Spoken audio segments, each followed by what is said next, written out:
धन्यवाद, धन्यवाद, धन्यवाद, धन्यवाद, धन्यवाद। परमपिता परमेश्वर, हम आपका हृदय से धन्यवाद करते हैं। आप अपने वचन के द्वारा हमसे बातें करते हैं और हमें वो बातें बताते हैं जो हमने आपके वचन के अलावा कभी ना सुनी और ना कभी किसी के द्वारा किसी के जीवन में देखी। हम प्रभु आपका धन्यवाद करते हैं कि आप अपने वचन के द्वारा हमसे बातें भी करते हैं और अपने वचन के द्वारा हमारी अगुवाई करते हैं, ताकि प्रभु हम आपके वचन को ध्यान में रख कर पवित्र आत्मा की अगुवाई में चलें, ताकि हम सब का जीवन आपकी महिमा में आगे बढ़े और आप ही की महिमा का कारण बने और सारी महिमा आपको मिले। क्योंकि प्रभु, जब आपकी महिमा हमारे जीवन से प्रकट होती है, तभी ये बात साबित होती है कि हमने आपकी बातों को माना और आपकी आत्मा की अगुवाई में चल रहे हैं, ताकि हम सब आपकी महिमा के पात्र हों। सारी महिमा आपको देते हुए इस प्रार्थना को आपके इकलौते पुत्र प्रभु यीशु मसीह के नाम से मांगते हैं, आमीन। Praise the Lord. Kingdom of God part 70 में अ fruitful life versus a successful life, fruitful life and a successful life. आज हम आपसे उस विषय में बात कर रहे हैं। हो सकता है आपके अंदर ये सवाल उठता हो या आपके अंदर ये सवाल हो। लोग अक्सर मुझसे ये सवाल पूछते हैं कि जो लोग सफल दिख रहे हैं, जिनके पास कोई दिक्कत नहीं है और जो गलत कर रहे हैं, वो परमेश्वर को नहीं जानते, सारे गलत काम कर रहे हैं, फिर भी वो सफल दिख रहे हैं।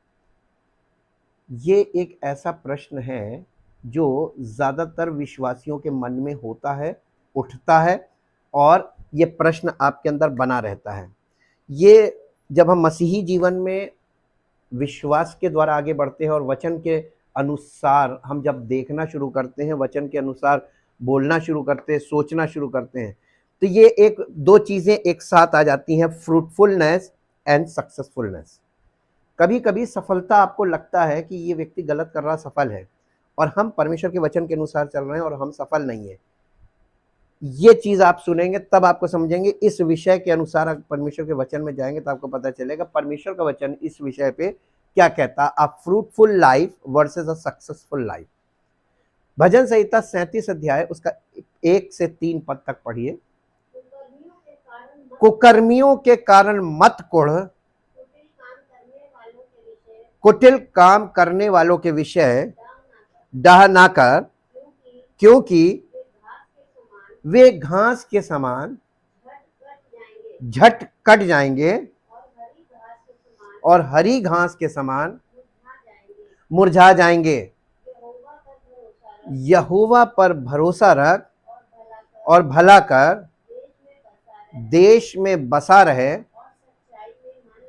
और सच्चाई में मन लगाए रहे। अब घर में इस पूरे चैप्टर को पढ़िएगा, 37 को, आपको इसमें आगे भी मिलेगा। दुष्ट लोग सारे गलत काम करते हैं और फिर भी फलवंत होते हैं। देखिए, सफलता एक ऐसी चीज है कि संसार में आपको गलत आदमी के पास सफलता दिखेगी, लेकिन परमेश्वर के आत्मा के अनुसार चलने वाले और वचन के अनुसार चलने वालों के पास सफलता नहीं होती है। उनके पास वो फलवंत होते हैं। सफल होना और फलवंत होना अलग है। आप साम दाम दंड भेद लगाकर सफल हो सकते हैं, लेकिन आप साम दाम दंड भेद लगाकर कभी फलवंत नहीं हो सकते। तो सफलता एक अलग चीज है। आपको जो दिखाई दे रहा है बाहर से, वो उसके गलत कामों के द्वारा प्राप्त की गई सफलता दिख रही है, लेकिन वो फलवंत नहीं है। और जब आप बहुत ध्यान से परमेश्वर के वचन को देखेंगे, एक भी व्यक्ति जो गलत ढंग से सफलता प्राप्त करता है इस संसार में, कभी आपको फलवंत नहीं मिलेगा। हमने अपनी जिंदगी में कितनों को राजा और कितनों को राजा से रंग यानी अर्श से फर्श तक आते देखा है, और बहुत समय नहीं लगता है। आप अपने चारों तरफ उन लोगों को देखिए जो गलत ढंग से बहुत ऊंचाई पे गए, और आप ही के देखते देखते वो कितनी तेजी से नीचे आए। जिस स्पीड से ऊंचाई पे जाते हैं, उस स्पीड से ही उसकी दुगनी स्पीड से नीचे आ जाते हैं। सक्सेस इज इनसैटिएबल, यानी ये जो सफलता है ये असंतुष्टि यानी संतुष्ट नहीं करेगी आपको, कभी संतुष्ट नहीं होगा। सफल आदमी कभी संतुष्ट नहीं होता है। A drive for success leads to a life that always demands more of us. यानी सफलता के उद्देश्य से जो जीवन जिया जाता है वो हमेशा डिमांड करता है और सफलता कहीं पे जाके आपको रुकने नहीं कहती है, वो कहती है और it makes us feel as though we are never enough. यानी जब जो व्यक्ति सफलता की ओर भाग रहा होता है वो उसको कभी नहीं लगता है कि अब पर्याप्त हो गया, वो हमेशा कहता और एंड पीस नेवर कम्स, और उसके जीवन में शांति कभी नहीं आती। ये फिजिकल चीज है। वेयर एज जबकि a fruitful life begins with contentment, जबकि जो फलवंत जीवन है ये शुरू होता है आपकी संतुष्टि से। कंटेंटमेंट मतलब संतुष्ट होने से। Contentment about who we are, यानी इस बात से संतुष्ट होना कि हम कौन हैं। And Joy about the unique gifts, और इस बात की खुशी कि हमारे पास क्या वरदान है। वी हैव वर गिवन, हमको कौन से वरदान दिए गए हैं। Bearing fruit is difficult for a tree without the basic element. ठीक इसी प्रकार से पेड़ के लिए फल उत्पन्न होना या पेड़ में फल लगना इतना कठिन है विदाउट द बेसिक एलिमेंट, कुछ यानी बेसिक चीजों के बगैर, यानी जिसके बिना फल उत्पन्न हो ही नहीं सकता। That plant need to grow, जिसे पेड़ के लिए बढ़ने के लिए बहुत जरूरी है। सबसे पहले ये 5 चीजें क्या हैं? Water, sunlight, good soil, and the same is true for us. और ठीक यही हमारे जीवन से ये बातें संबंध रखती हैं। इन चीजों के बिना हमारा जीवन भी, बेसिक एलिमेंट्स के बिना हमारा जीवन कभी फ्रूटफुल नहीं हो सकता। We can not be fruitful in our work और relationships when we are not able to take care of our self. हम कभी भी अपने जीवन में फलवंत नहीं हो सकते यदि हम अपने बारे में ये ध्यान नहीं रखेंगे कि 3 बातों में ध्यान नहीं रखेंगे, फिजिकली, इमोशनली एंड स्पिरिचुअली। आप फिजिकली बहुत ज्यादा लोग, फिजिकल अवेयरनेस लोगों में बहुत ज्यादा होती है, लेकिन इमोशनली और स्पिरिचुअली लोग अवेयर नहीं होते हैं। ये अवेयरनेस हमको परमेश्वर के वचन से मिलती है। ऑन द अदर हैंड, दूसरे हाथ में हम देखते हैं, दूसरी तरफ हम देखते हैं, success will drive us toward burn out as we try to please everyone around us. यानी सफलता के लिए जब हम दौड़ रहे होते हैं तो हम अपने चारों ओर के लोगों को कैसे संतुष्ट करना चाहते हैं अपनी सफलता से, उनको दिखाना मांगते हैं, देखो हम कितने सफल हैं। Everyone around us without first nurturing ourselves, बजाय इसके कि हम सफलता के लिए दौड़ तो रहे, इससे पहले कि हमको इस बात के लिए पूरी तरीके से अपने आप को प्रिपेयर करना। नर्चरिंग का मतलब पालन पोषण। जब किसी बच्चे का अच्छी तरीके से पालन पोषण होता है तो वो आगे चलकर स्वस्थ जीवन व्यतीत करता है और स्वस्थ तरीके से काम करता है।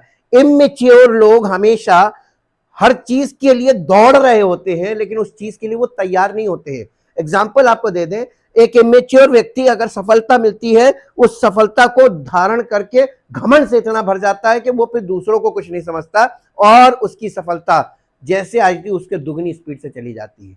ये फिजिकल लाइफ का बहुत बड़ा ड्रॉबैक है। शारीरिक जीवन में कभी भी ये चीजें टिकेंगी नहीं। हाँ, nurturing ourselves eventually rendering us useless and fruitless in our service to others. हम दूसरों के सामने एकदम व्यर्थ का जीवन हमारा हो जाता है। हम दूसरों की सेवा के लायक नहीं होते, दूसरों के साथ रिलेशनशिप में लायक नहीं होते। गलातियों की पत्री उसका 1 अध्याय उसका 10 पद पढ़िए। अब मैं क्या, पौलुस यहां पर कह रहे कि अब मैं क्या मनुष्यों को मनाता हूं या परमेश्वर को। आज ढेरों सेवक मनुष्यों को, मेंबर्स को मनाने में लगे हुए, परमेश्वर को कोई नहीं मना रहा है। जी, क्या मैं मनुष्यों को प्रसन्न करना चाहता हूं? अब देखिए, यदि मैं मनुष्यों को ही प्रसन्न करता रहा, सच्चा मसीह का सेवक कभी इंसानों को खुश नहीं करेगा और ना इंसानों की खुशी की बातें बोलेगा। वो बात बोलेगा, परमेश्वर की सच्ची बातें बोलेगा, चाहे किसी को पसंद आए या ना आए। हो सकता है जब आप ट्रुथ बोलने लगे परमेश्वर के वचन के अनुसार, उस ट्रुथ को आप जिएंगे और बोलेंगे, बहुत से लोग आपसे कट जाएंगे, ये पक्की बात बता रहे हैं, पौलुस के जीवन का अनुभव है। पौलुस को ढेर सारे लोग उसके साथ जुड़े, लेकिन धीरे धीरे लोग उसको छोड़ के जाने लगे। पौलुस कहने लगा कि एक टाइम था, यहां इसमें लिखा हुआ है, उसने कहा कि एक टाइम था कि तुम अपनी आंखें निकाल के मुझे देना चाहते थे, आज क्या हो गया, सत्य बोलने के कारण मैं तुम्हारा दुश्मन बन गया हूं। यह चीज यीशु मसीह के साथ भी हुई। यीशु मसीह के पीछे ढेर सारे लोग चले, लेकिन सत्य बोलने के कारण आधे से ज्यादा भाग गए। जब आप सत्य बोलेंगे, आपको कैसे पता चलेगा आप सत्य बोल रहे, जब आपके पास से लोग भागने लगे। समझ जाइएगा कि वो लोग हैं जो सत्य को ग्रहण करना नहीं चाहते, वो आपके साथ कभी कंटिन्यू नहीं करेंगे, वो हमेशा दूर जाएंगे। ये चीजें हमको बताती हैं कि हम कौन से राह में चल रहे हैं। जब यीशु मसीह ने भी कहा था, पौलुस ने भी कहा था कि जब सब लोग तुम्हारी तारीफ करें, सतर्क हो जाना, क्योंकि तुम्हारे बाप दादों के साथ भी ऐसे ही हुआ था कि उन्होंने झूठे भविष्यवक्ताओं की इतनी तारीफ करते थे वो लोग, और झूठे भविष्यवक्ताओं का अंत उन्हीं के साथ हुआ। ऐसे ही तुम्हारे साथ होगा, जब तुम सत्य बोलोगे तो सब तुम्हारी तारीफ नहीं करेंगे, और जब सब तुम्हारी तारीफ ना करें तब समझना कि हम सही रास्ते पे हैं। सब लोग तारीफ नहीं करें, सब लोग आपको ग्रहण नहीं करें, सब आपकी बात से सहमत ना हो, तब समझना कि you are on the right way. ये है फ्रूटफुल लाइफ का वे, यानी फलवंत जीवन का रास्ता। पहला थिस्सलुनीकियों उसका 2 अध्याय का 4 पद, पर जैसा परमेश्वर ने हमें योग्य ठहराकर सुसमाचार सौंपा, हम वैसा ही वर्णन करते हैं, और इसमें मनुष्यों को नहीं परंतु परमेश्वर को, जो हमारे मनों को जांचता है, मनुष्यों को नहीं प्रसन्न करते। पौलुस की जीवन का आधार था, क्योंकि उसने ये बात बोली थी ना, अब मैं जीवित ना रहा वरन मसीह मुझ में जीवित है। और ये बात उसके जीवन से तब साबित हुई जब उसने मनुष्यों को प्रसन्न करने वाली बातें करना बंद कर दिया और वो सत्य बोलने लगा। और जब वो सत्य बोलने लगा, लोग उससे खुश नहीं थे। पौलुस का सबसे ज्यादा तिरस्कार हुआ कलीसियाओं में, आज भी उसकी शिक्षाओं का तिरस्कार है कलीसियाओं में। पौलुस का बहुत जबरदस्त विरोध है। सक्सेस सीक्स टू कंपेयर, यानी सफलता, जो शारीरिक तौर पे जो सफलता होती है वो कंपेयर करने पर, यानी वो कंपैरिजन ढूंढती है। देखिए आप, जब कोई कंपैरिजन जहां पे आता है, अरे वो और मैं, लोग अपने आप को कंपेयर कर रहे होते हैं। कोई व्यक्ति किसी से जब बात कर रहा होता है, किस लेवल से बात कर रहा है, उस व्यक्ति को अपने आप को उससे ऊंचा समझ के बात कर रहा है, अपने विचारों को उससे ऊपर समझ रहा है। जितनी लड़ाई आज आपको संसार में दिखाई दे रही है, ये लड़ाई के पीछे सिर्फ यही है। रीजन क्या है? हर व्यक्ति अपने आप को बेस्ट कह रहा है, अपने आप को बेस्ट कह रहा है, अपनी शिक्षा को बेस्ट कह रहा है, अपने बताए रास्ते को अपना। आज राजनीति में भी मेरा मॉडल तेरा मॉडल, सक्सेस की लड़ाई है। और ये लड़ाई आपकी जिंदगी को, आपको बर्बाद करके रखती है, कम्युनिटी को बर्बाद करती है, परिवार को बर्बाद करती है। A drive toward success means, यानी जो सफलता के लिए जो आप दौड़ रहे हैं, इसका सफलता की ओर जो आप दौड़ रहे हैं, इसका मतलब है that we are only as good as our last performance, यानी हमसे अच्छा कोई नहीं है, पिछले परफॉर्मेंस में या प्रदर्शन में मेरे से बेस्ट कोई नहीं, मैं बेस्ट रहा। आप चाहे राजनीति में ले लो, चाहे आप कहीं पे ले लो, आप व्यक्तिगत जीवन में ले लो, सामाजिक जीवन में ले लो, हर जगह यही लड़ाई चल रही है, सफलता। And our value is measured against those around us, और हम इस चीज को नापते कैसे? अपने चारों ओर के लोगों से, कि देखो उससे ज्यादा मैं, उसको मैंने हरा दिया, मैंने उसको हरा दिया, और घमंड कर रहे हैं, अरे किसको हरा दिया? लड़ाई में जब दो व्यक्ति, यानी जो दो प्रतिस्पर्धा में, यानी कंपटीशन में जब दोनों टक्कर के होते हैं, तब तो कहा जा सकता है कि इसमें से एक ने उसको कंपीट किया। लेकिन यह सफलता सही नहीं है, यह मानक नहीं है सफलता का, क्योंकि कोई व्यक्ति गलत ढंग से किसी को कंपीट कर सकता है।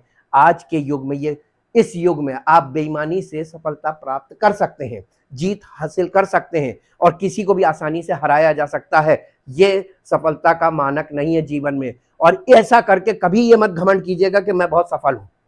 ये सक्सेस की परिभाषा लोगों ने अपने हिसाब से बना ली है। Conversely when we focus on bearing fruit, और इसके बिल्कुल विपरीत, जब हम इस बात पे ध्यान केंद्रित करते हैं फलवंत होने पे, फ्रूटफुल होने में, we are truly able to live our own life well.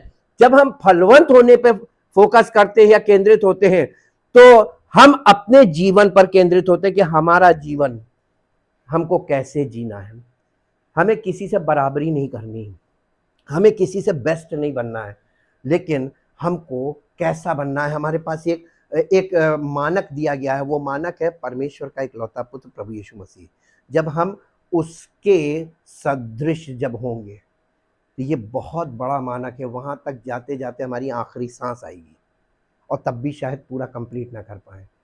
तो हमारी दौड़ कौन सी आत्मिक जीवन में? हमारी दौड़ का मानक ऐसा है जिसे हम अपनी शक्ति से, अपनी युक्ति से, अपनी बुद्धि से कभी भी पूरा नहीं कर सकते। लेकिन अगर हम समर्पित हो जाएं परमेश्वर के लिए, तो परमेश्वर की आत्मा के द्वारा वो हमें सफल बनाएगा और परमेश्वर के पुत्र के सदृश बनाएगा। ये है, being fruitful looks different for everybody and therefore it is useless to compare apples and oranges. यानी सफलता, किसी की सफलता को अपने फलवंत जीवन से कभी कंपेयर मत कीजिएगा, क्योंकि फलों में अगर एप्पल है यानी सेब को और नारंगी को क्या कंपेयर किया जा सकता है? कभी नहीं। तो ये जो शारीरिक सफलता आपको दिखाई जा रही है, ये एक संतरे के समान है, लेकिन आपका फलवंत जीवन एक सेब के समान है ना। सेब को कभी भी संतरे से कंपेयर मत कीजिए, इनको संतरा रहने दीजिए, आप सेब का पेड़ बनिए। वो वाला गाना सुना ना, जंगली दरख्तों के दरमियान एक सेब के पेड़ के समान मुझे नजर आता है मसीह, सारे संतों के बीच में तू। सेब, एप्पल द बेस्ट फ्रूट माना गया है और यीशु मसीह को उसके साथ कंपेयर किया गया है।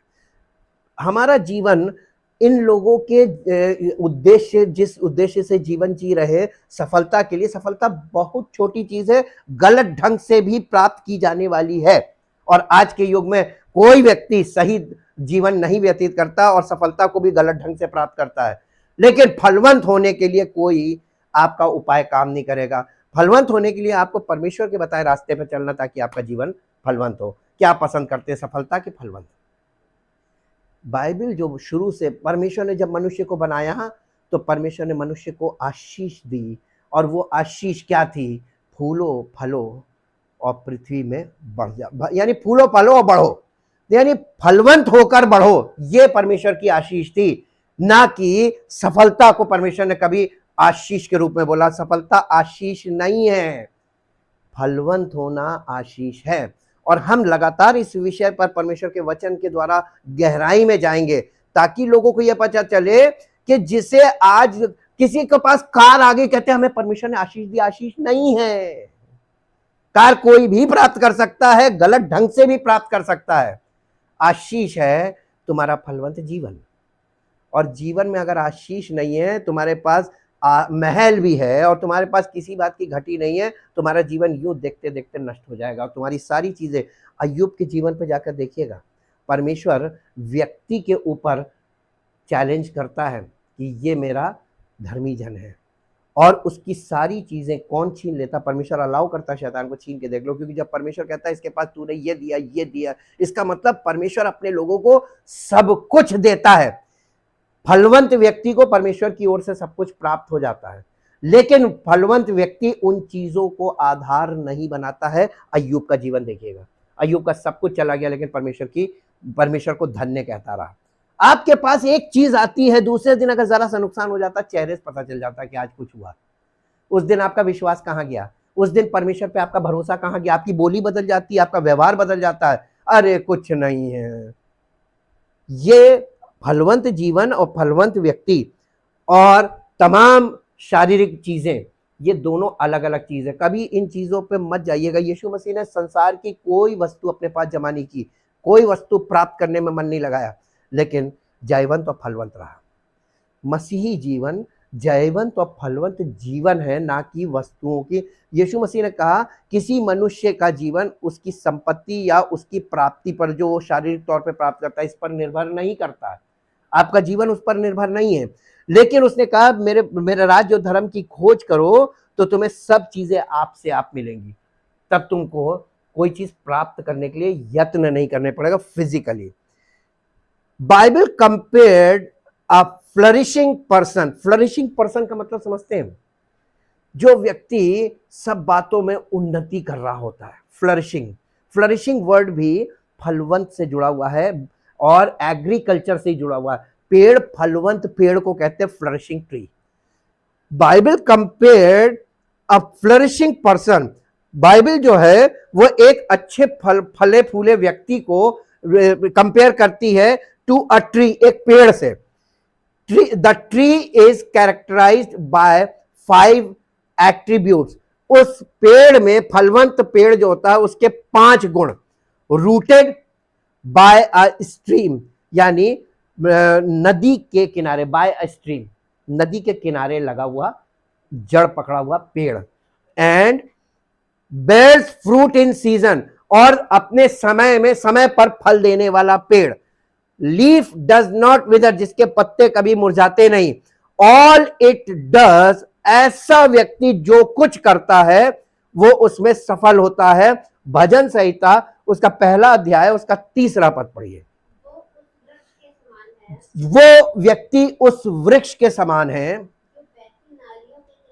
जो बहती नालियों, यहां पर वर्ड नालियों आ रहा है। आपके दिमाग में आता है कि ये जो सामने हम लोग के घरों के सामने जो नालियां, ये नहीं। जब आप इसको इंग्लिश में जाएंगे तो वहां पे लिखा होगा ब्रुक्स कहते हैं। ये नाली वो नाली है, जब आप पहाड़ के ऊपर देखते हैं, जब बारिश होती है तो वहां पे पहाड़ी नाले होते हैं।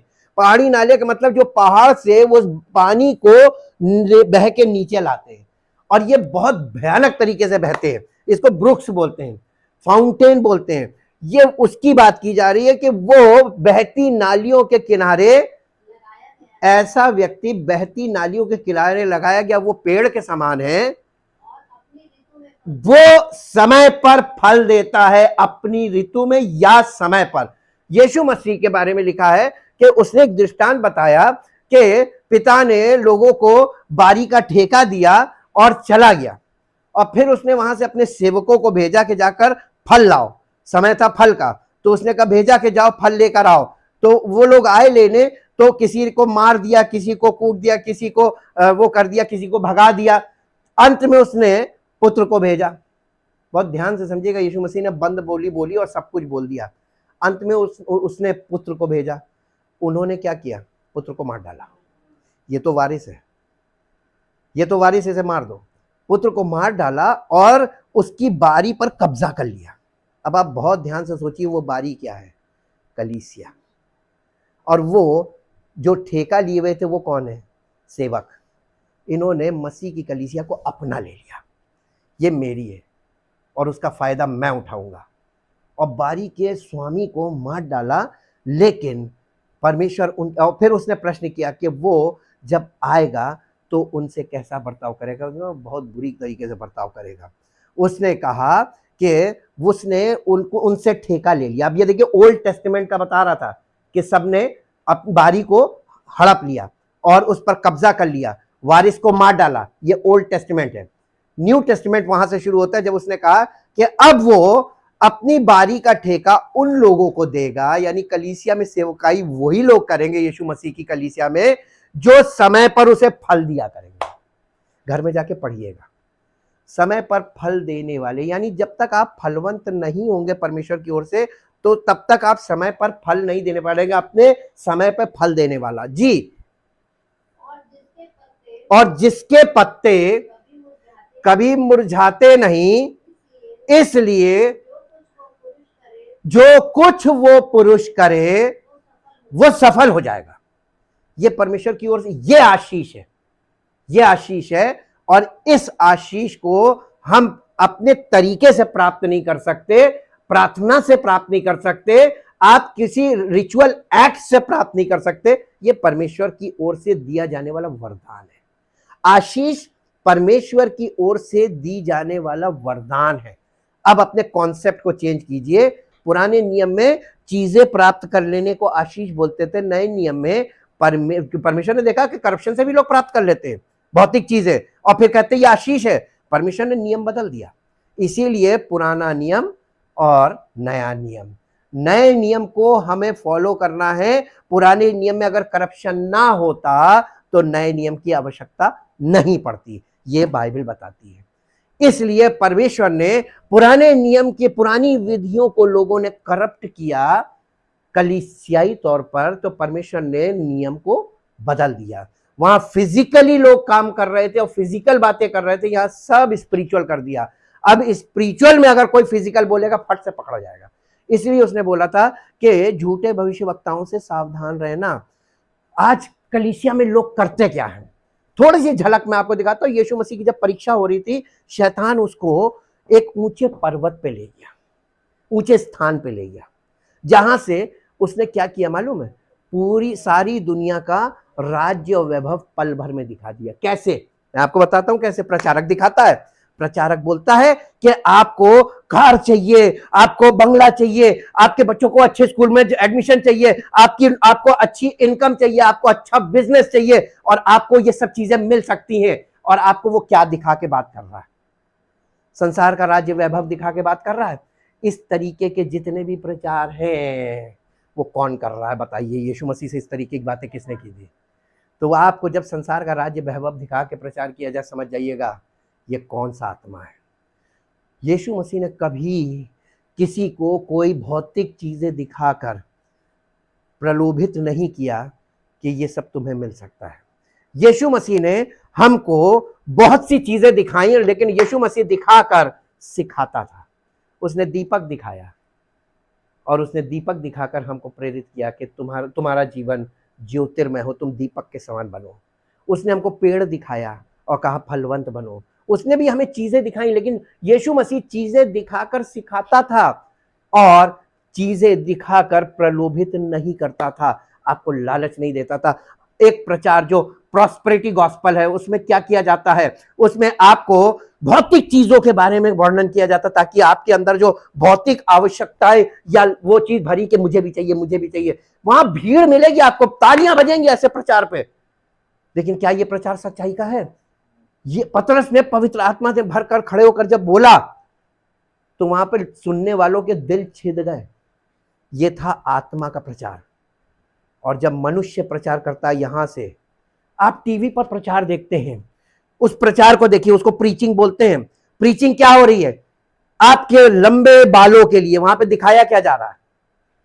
एक स्त्री को बुलाया जाता है जिसके खूब अच्छे बाल हो, और एक तेल कंपनी उसको कहती है कि आप मेरे तेल को प्रमोट कीजिए, और वो तेल उसके बालों को दिखाकर जब लोग देखते हैं कहते हैं ऐसे ही बाल तो हमें चाहिए। उसके लिए क्या करना है? वही तेल, वही ब्रांड खरीदना है। ये प्रचार है, इसको कहते हैं प्रीचिंग। लेकिन कभी कोई आपको टीच नहीं करेगा कुछ दिखा के। जब आपको कुछ दिखाकर कुछ सिखाया जाए, समझ जाइए ये केवल पवित्र आत्मा करता। पिता, पुत्र और पवित्र आत्मा, ये हमेशा दिखाकर सिखाएंगे, और पूरी दुनिया में लोग आपको दिखाकर उन चीजों के लिए प्रेरित करेंगे कि आओ, मिलेगा, मेरे पास आओ, मैं दूंगा। जैसे शैतान यीशु मसीह को ऊंचे पर ले गया था, वैभव दिखा कर रहे, ये सब मैं तुझे दे सकता हूं, बस मेरी आराधना कर, दंडवत होकर। ये आपको सीखना है अब हायर लेवल में कि आप कौन सा प्रचार सच्चा, आप कैसे आत्मा को पहचानेंगे, आप प्रचार में प्रचारक को कैसे पहचानेंगे? बहुत सरल है। स्टडी करोगे तो आंख खुलेगी, और जब आंख खुलेगी तो चारों तरफ तुम्हें झूठ और सच में अंतर दिखाई देने लगेगा। ये है, ये आपका जीवन फलवंत जीवन होना चाहिए। आपका जीवन सफलता से भरा नहीं, सफलता की कोई लिमिट नहीं है, और सफलता को गलत ढंग से प्राप्त किया जा सकता है। ये शारीरिक कार्यों से भी प्राप्त होती है, लेकिन फलवंत कोई कभी शारीरिक क्रियाओं से नहीं हो सकता है। परम पिता परमेश्वर, हम आपका हृदय से धन्यवाद करते हैं आपके परम सत्य के लिए, परम सत्य वचन के लिए। ये वचन हमें वो बताता है, वो दिखाता है, वो सिखाता है जो शायद संसार में लोग बहुत आगे बढ़ चुके हैं इन चीजों से, इन चीजों पर पलटकर जाना नहीं चाहते। लोगों को ये बातें पसंद नहीं है और लोग इन बातों में मन नहीं लगाना चाहते हैं। लेकिन हम धन्यवाद करते हैं कि आप अपने बच्चों को वो प्राचीन काल का वो सत्य का मार्ग दिखा रहे हैं, सिखा रहे हैं, जो आप ही कर सकते हैं। इसलिए हम आपका धन्यवाद करते हैं और चाहते पिता परमेश्वर, आपके पुत्र के द्वारा हमारा जीवन केवल छुटकारा ना पाए, बल्कि हमारा जीवन उसके सदृश बने और उसके समान हो हम, और हमारे जीवन से प्रभु यीशु मसीह का प्रगटीकरण हो, ताकि परमेश्वर की महिमा हो और सारा आदर सारी महिमा आपको मिले। इस प्रार्थना को आपके इकलौते पुत्र प्रभु यीशु मसीह के नाम से मांगते हैं, आमीन। Praise the Lord. परमेश्वर आपको आशीष दे।